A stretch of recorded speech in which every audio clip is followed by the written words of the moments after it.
urduaudiobooks.com پر آپ سن رہے ہیں سیرت سرور عالم صلی اللہ علیہ وآلہ وسلم، جلد سوئم، تالیف مولانا سید ابوالعلا مودودی، آواز وجیح احمد صدیقی، پروڈیوسر اظہر نیاز۔ باب 22، دوسرا حصہ، جاء الحق وزهق الباطل ان الباطل کان زہوقا۔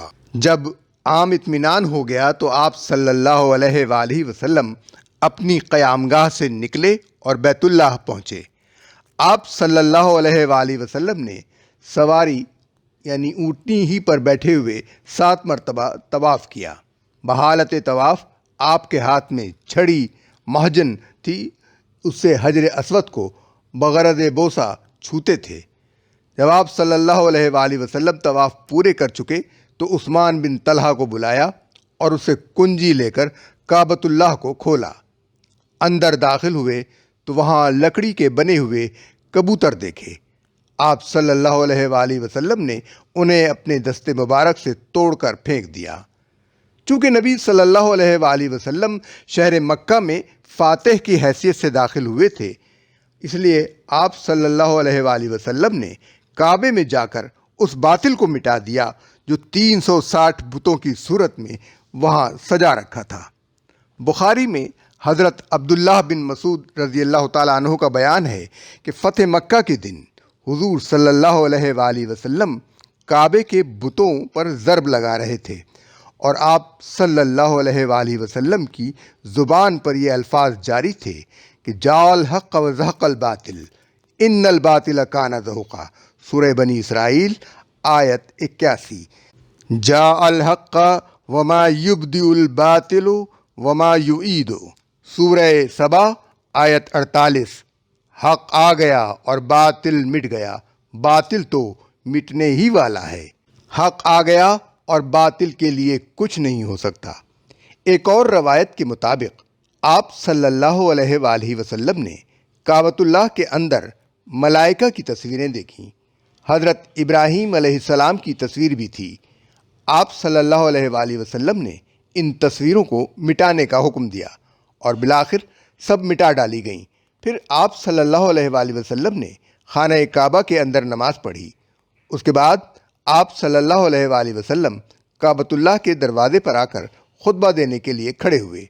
لوگ آپ صلی اللہ علیہ وآلہ وسلم کے لیے مسجد حرام میں جمع ہو گئے۔ آپ صلی اللہ علیہ وآلہ وسلم نے خطبہ ارشاد فرمایا: اللہ کے سوا کوئی معبود نہیں جو یکا و تنہا ہے، اس کا کوئی شریک نہیں۔ اس نے اپنا وعدہ سچ کر دکھایا اور اپنے بندے کی نصرت فرمائی۔ خوب سن رکھو، فخر و ناز کا ہر سرمایہ، خون اور مال کا ہر دعویٰ آج میرے ان دونوں قدموں کے نیچے ہے۔ بجز بیت اللہ کی کلید برداری کی خدمت اور حجاج کو پانی پلانے کی ذمہ داری کے، اور خبردار رہو، قتل خطا قتل عمد کے مشابہ ہے، جو کوڑے اور ڈنڈے سے ہو، پس اس میں دیت مغلظہ ہے، یعنی 100 اونٹ، جن میں سے 40 اونٹنیاں ہوں، جن کے پیٹ میں بچے ہوں، گابن ہوں۔ اے اہل قریش، اللہ نے تمہاری جاہلیت کی نخوت اور باپ دادا کی بزرگی کے ناز کو دور کر دیا ہے۔ اے لوگو، تم سب آدم علیہ السلام سے ہو اور آدم علیہ السلام مٹی سے تھے۔ نسب کے لیے کوئی فخر نہیں ہے۔ عربی کو اجمی پر، اجمی کو عربی پر کوئی فخر نہیں ہے۔ تم میں سب سے زیادہ معزز وہی ہے جو سب سے زیادہ پرہیزگار ہے۔ ایک اور روایت کے مطابق فتح مکہ کے موقع پر طواف کعبہ کے بعد آپ صلی اللہ علیہ وآلہ وسلم نے جو تقریر فرمائی، اس میں یہ بھی فرمایا: شکر ہے اس خدا کا جس نے تم سے جاہلیت کا عیب اور اس کا تکبر دور کر دیا۔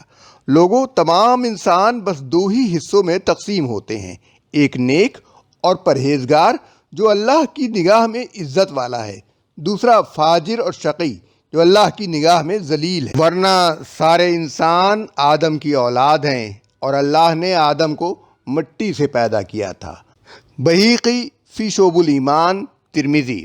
ایک اور روایت کے مطابق آپ صلی اللہ علیہ وآلہ وسلم نے یہ اعلان کیا: زمانہ جاہلیت کا ہر سود جو لوگوں کے ذمے تھا میرے ان قدموں تلے روند ڈالا گیا، اور سب سے پہلے جس سود کو میں ساقط کرتا ہوں وہ میرے چچا عباس رضی اللہ تعالیٰ عنہ کا ہے۔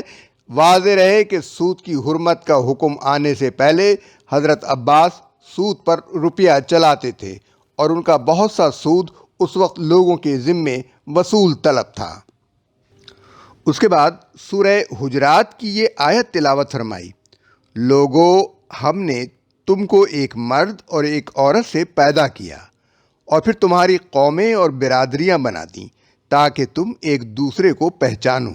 در حقیقت اللہ کے نزدیک تم میں سب سے زیادہ عزت والا وہ ہے جو تمہارے اندر سب سے زیادہ پرہیزگار ہے۔ یقیناً اللہ سب کچھ جاننے والا اور باخبر ہے۔ سورہ حجرات آیت 13۔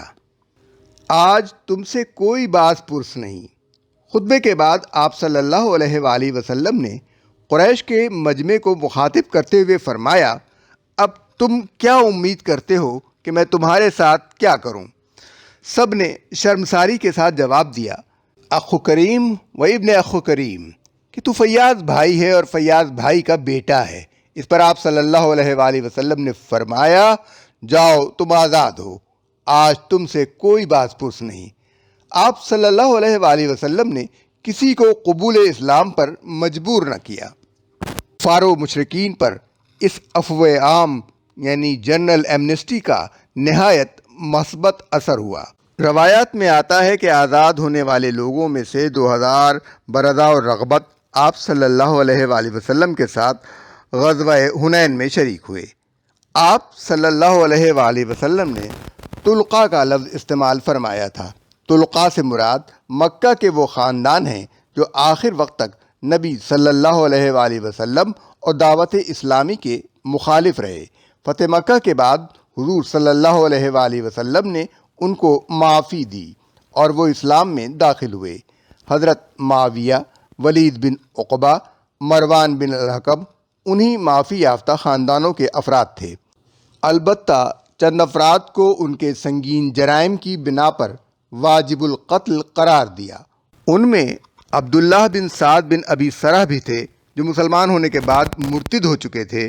رسول اللہ صلی اللہ علیہ وآلہ وسلم نے فتح مکہ کے موقع پر جن لوگوں کے بارے میں یہ حکم دیا تھا کہ وہ اگر خانہ کعبہ کے پردوں سے بھی لپٹے ہوئے ہوں تو انہیں قتل کر دیا جائے، یہ ان میں سے ایک تھے۔ حضرت عثمان رضی اللہ تعالیٰ عنہ انہیں لے کر اچانک حضور صلی اللہ علیہ وآلہ وسلم کے سامنے پہنچ گئے، اور آپ صلی اللہ علیہ وآلہ وسلم نے محض ان کے پاس خاطر سے ان کو معاف فرما دیا تھا۔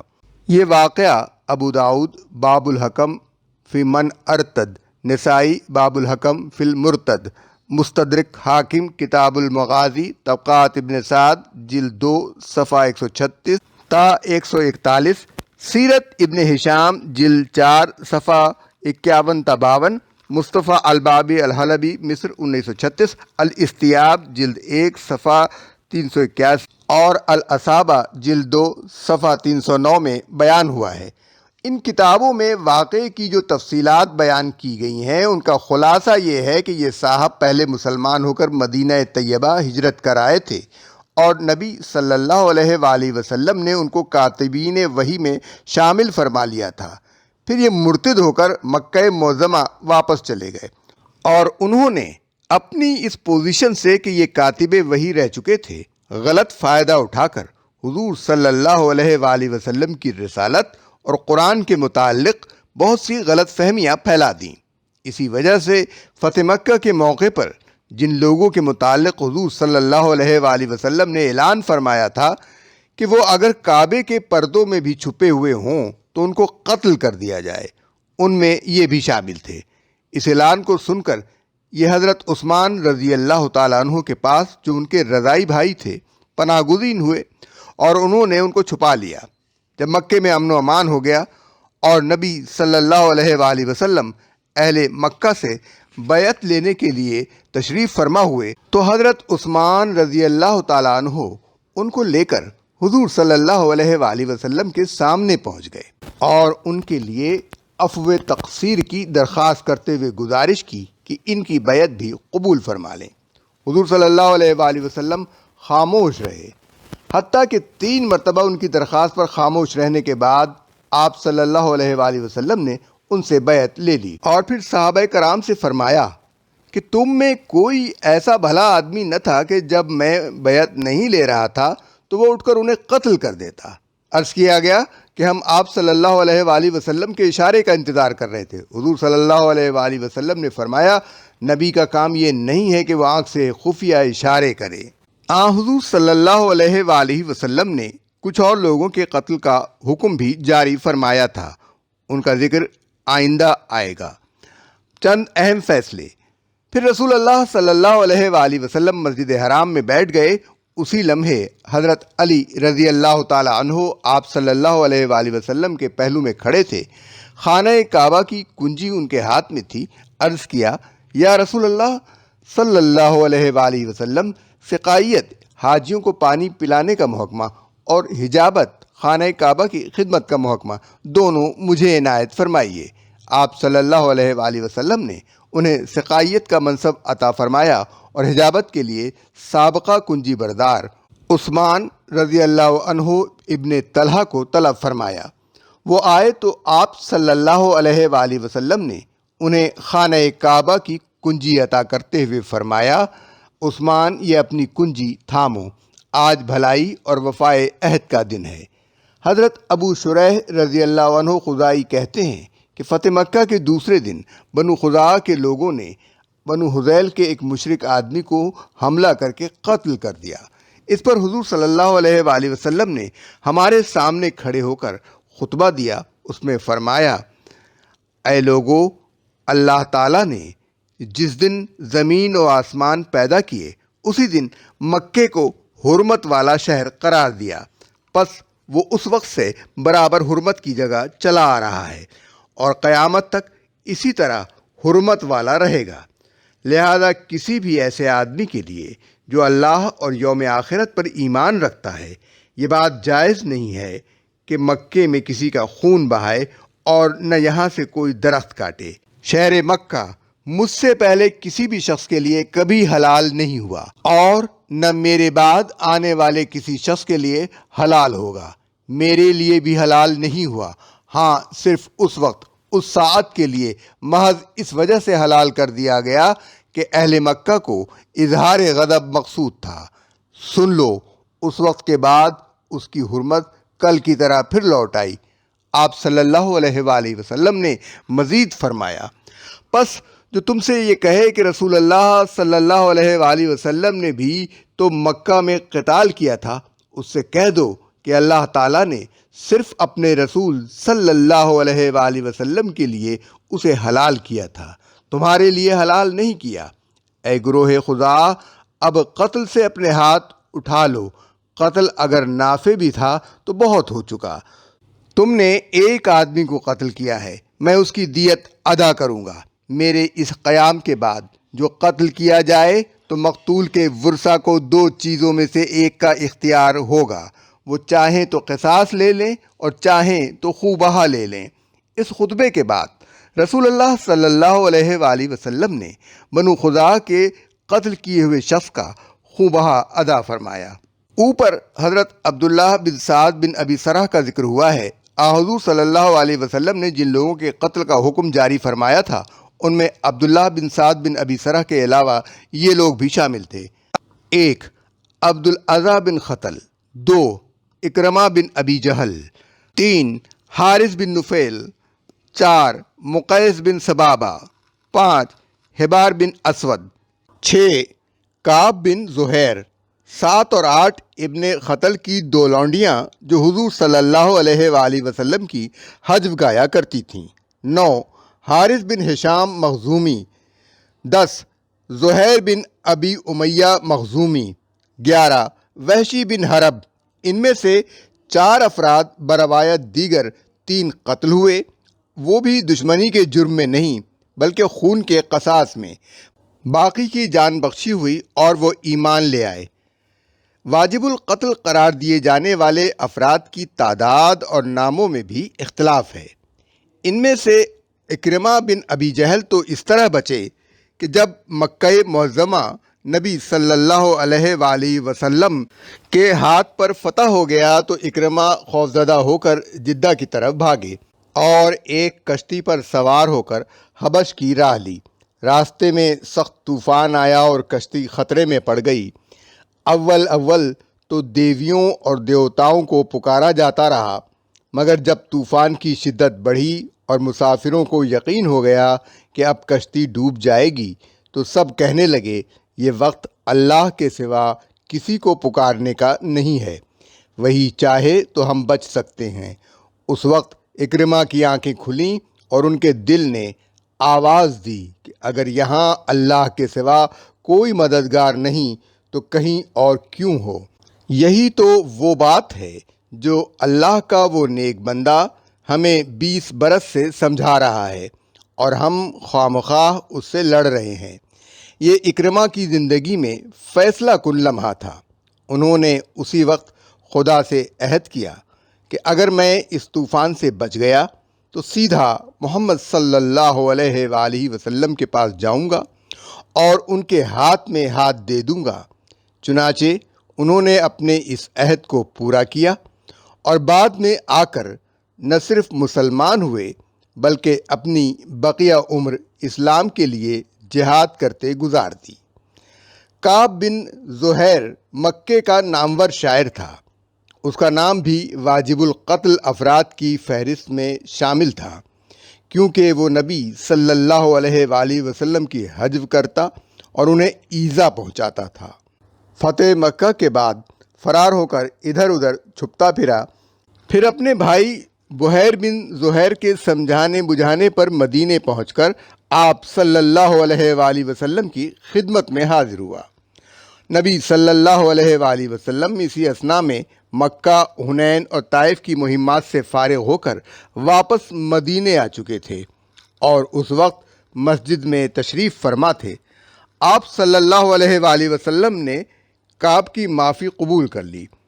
کعب نے رسول اللہ صلی اللہ علیہ وسلم کو اپنا معروف عقیدہ بأنت سعاد وہیں مسجد میں پڑھ کر سنایا۔ مدح رسول اللہ صلی اللہ علیہ وسلم میں کعب رضی اللہ عنہ کا معروف شعر اسی قصیدے سے ہے: ان الرسول للنور یستضاء به محند من سیوف اللہ مسلول۔ بے شک رسول اللہ صلی اللہ علیہ وآلہ وسلم ایک ایسا نور ہیں جس سے حق کی روشنی حاصل کی جاتی ہے اور اللہ کی تلواروں میں سے ایک نیام سی نکلی ہوئی نہایت تیز ہندی تلوار ہے۔ مرد و زن کا فوج در فوج قبول اسلام۔ مکہ فتح ہو گیا، قریش کے لوگ فوج در فوج اسلام میں داخل ہونے لگے اور جوق در جوق حضور صلی اللہ علیہ وآلہ وسلم سے بیعت کرنے کے لیے حاضر ہونے لگے۔ قریش کے مردوں کی طرح ان کی عورتیں بھی بہت بڑی تعداد میں بیک وقت داخل اسلام ہونے والی تھیں۔ اسی موقع پر یہ ضرورت پیش آئی کہ اجتماعی طور پر ان سے عہد لیا جائے۔ چنانچہ فتح مکہ سے کچھ پہلے یہ آیت نازل ہوئی: اے نبی صلی اللہ علیہ وآلہ وسلم، جب تمہارے پاس مومن عورتیں بیعت کرنے کے لیے آئیں اور اس بات کا عہد کریں کہ وہ اللہ کے ساتھ کسی چیز کو شریک نہ کریں گی، چوری نہ کریں گی، زنا نہ کریں گی، اپنی اولاد کو قتل نہ کریں گی، اپنے ہاتھ پاؤں کے آگے کوئی بہتان گھڑ کر نہ لائیں گی اور کسی امر معروف میں تمہاری نافرمانی نہ کریں گی، تو ان سے بیعت لے لو اور ان کے حق میں اللہ سے دعائے مغفرت کرو۔ سورہ الممتحنہ آیت 12۔ چنانچہ آپ صلی اللہ علیہ وآلہ وسلم نے مردوں سے کوہ صفا پر خود بیعت لی اور حضرت عمر رضی اللہ تعالی عنہ کو اپنی طرف سے مامور فرمایا کہ وہ عورتوں سے بیعت لیں اور ان باتوں کا اقرار کرائیں جو اس آیت میں بیان ہوئی ہیں۔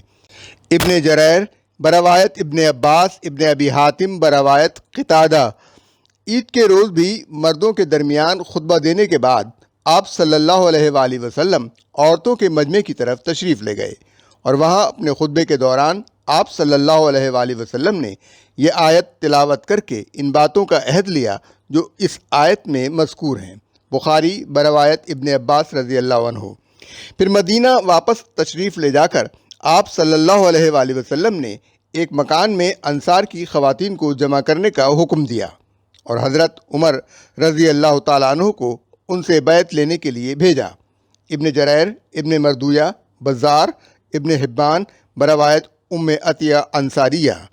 ان مواقع کے علاوہ بھی مختلف اوقات میں عورتیں فرداً بھی اور اجتماعی طور پر بھی آپ صلی اللہ علیہ وآلہ وسلم کی خدمت میں حاضر ہو کر بیعت کرتی رہیں، جن کا ذکر متعدد احادیث میں آیا ہے۔ مکہ معظمہ میں جب عورتوں سے بیعت لی جا رہی تھی، اس وقت حضرت ابو سفیان کی بیوی ہند بن عتبہ نے اس حکم کی تشریح دریافت کرتے ہوئے حضور صلی اللہ علیہ وآلہ وسلم سے عرض کیا، یا رسول اللہ صلی اللہ علیہ وآلہ وسلم، ابو سفیان ذرا بخیل آدمی ہیں، کیا میرے اوپر اس میں کوئی گناہ ہے کہ میں اپنی اور اپنے بچوں کی ضروریات کے لیے ان سے پوچھے بغیر ان کے مال میں سے کچھ لے لیا کروں؟ آپ صلی اللہ علیہ وآلہ وسلم نے فرمایا، نہیں، مگر بس معروف کی حد تک، یعنی بس اتنا مال لے لو جو فی الواقع جائز ضروریات کے لیے کافی ہو۔ احکام القرآن ابن العربی۔ دعوتی وفود اور بت شکنی۔ مکہ میں قیام کے دوران نبی صلی اللہ علیہ وآلہ وسلم نے مضافاتی علاقوں میں دعوتی وفود اور بتوں کو توڑنے کے لیے چند سرایا بھیجے۔ حضرت خالد رضی اللہ عنہ بن ولید کی قیادت میں ایک وفد تہامہ کے نشیبی علاقے کی طرف روانہ ہوا۔